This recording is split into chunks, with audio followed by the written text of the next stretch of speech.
So it looked like Sophie Cunningham has leaked some super important information about the future of the WNBA negotiations and pretty much how everything is going.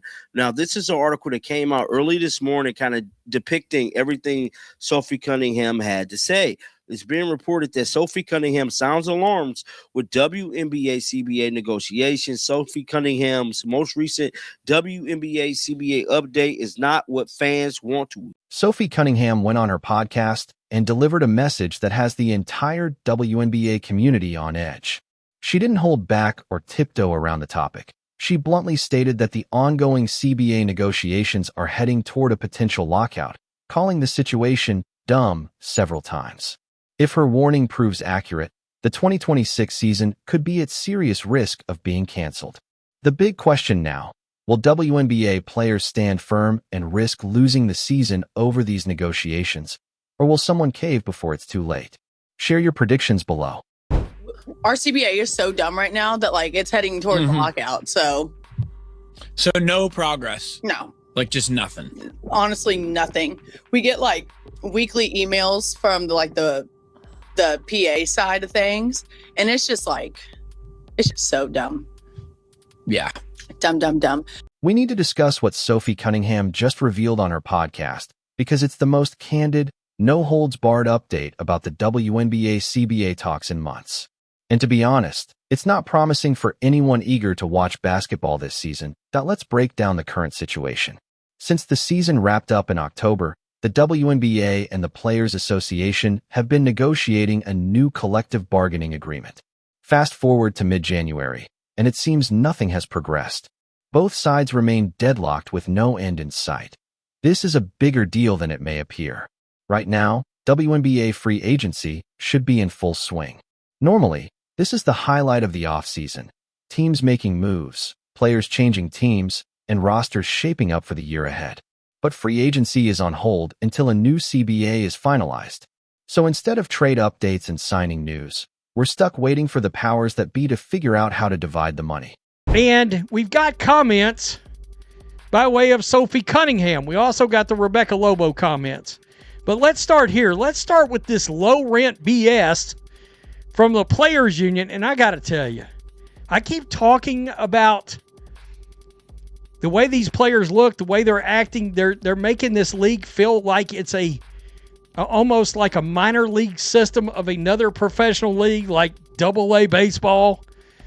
This kind of thing, in my opinion, makes the players look desperate. It looks like they're really trying to get something that has nothing to do with money. They're trying to make some kind of a power play statement.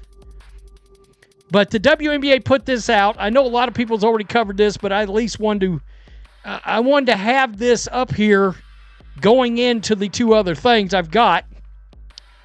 For those, if you are asking, here's a petition. Please go sign our petition. As if Adam Silver in the NBA and the WNBA and Kathy Engelberg is going to listen to a very... The expansion draft for the Portland Fire and Toronto Tempo was supposed to take place a month ago.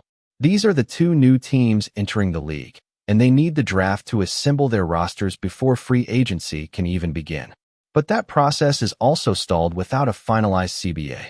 Even the lottery draft, which decides which teams get the top picks, has been put on hold, completely frozen. If we ain't at CBA negotiation, the expansion draft for the Portland Fire and Toronto Tempo likely would have taken place a month ago, guys. The lottery draft would have been a month ago, and teams will be gearing up for WNBA free agency now, which typically begins at the start of February.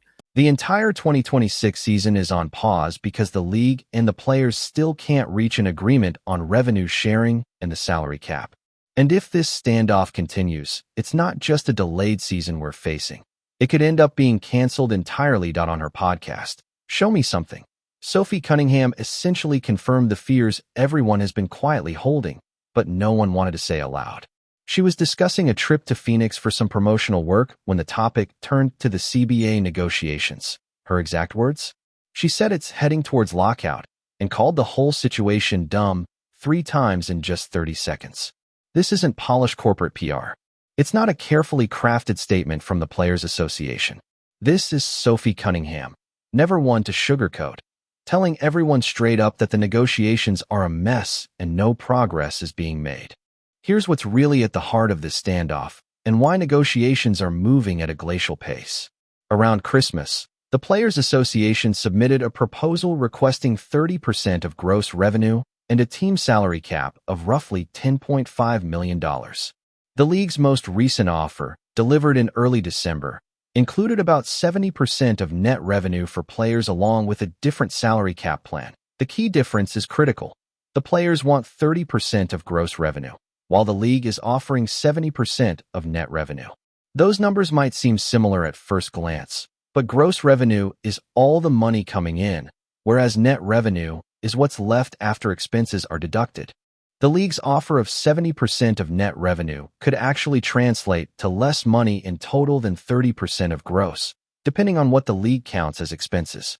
This is exactly the kind of accounting battle that can drag on indefinitely, with both sides claiming generosity while actually offering vastly different amounts of real cash. The players argue they deserve a larger share of the revenue, pointing to the league's huge growth last season, fueled by Caitlin Clark and rising TV ratings.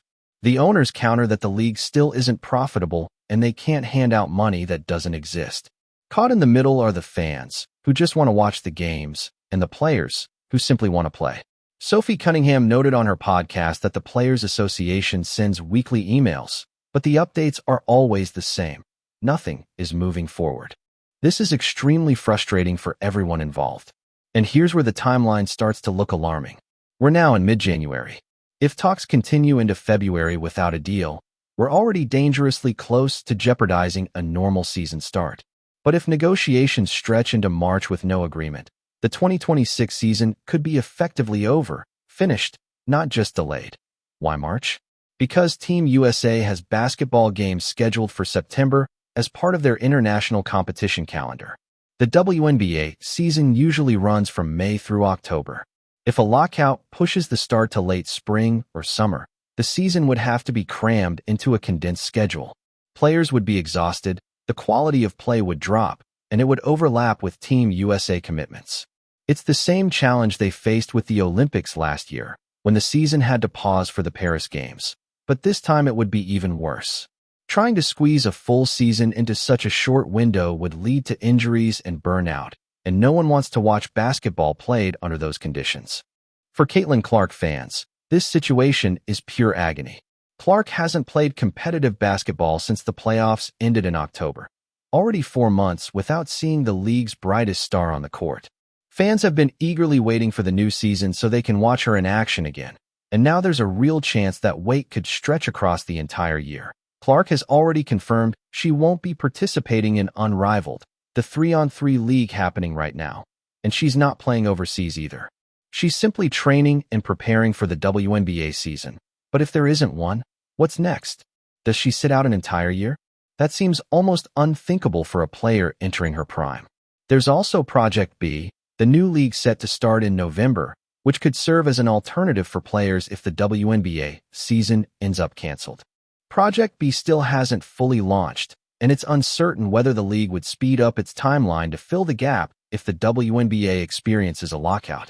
Caitlin Clark has made it clear she won't be participating in Project B either, though that decision could change if the WNBA season ends up canceled. Competitive athletes can't go a full year without real games. They need to play.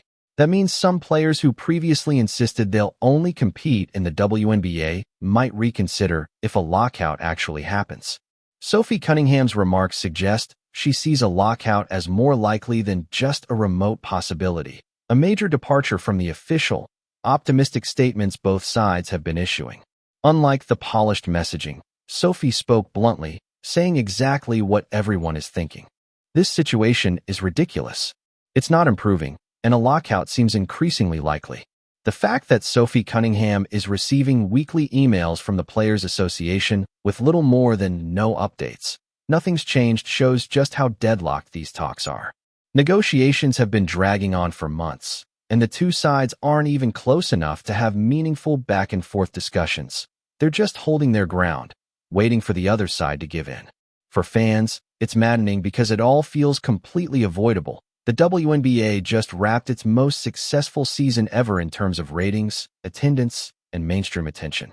Caitlin Clark brought millions of new fans into the sport, and networks are paying record sums for broadcast rights. This should be a time for celebration and growth, not a labor dispute threatening to wipe out the entire season. But that's exactly why the players are pushing so hard for a stronger deal.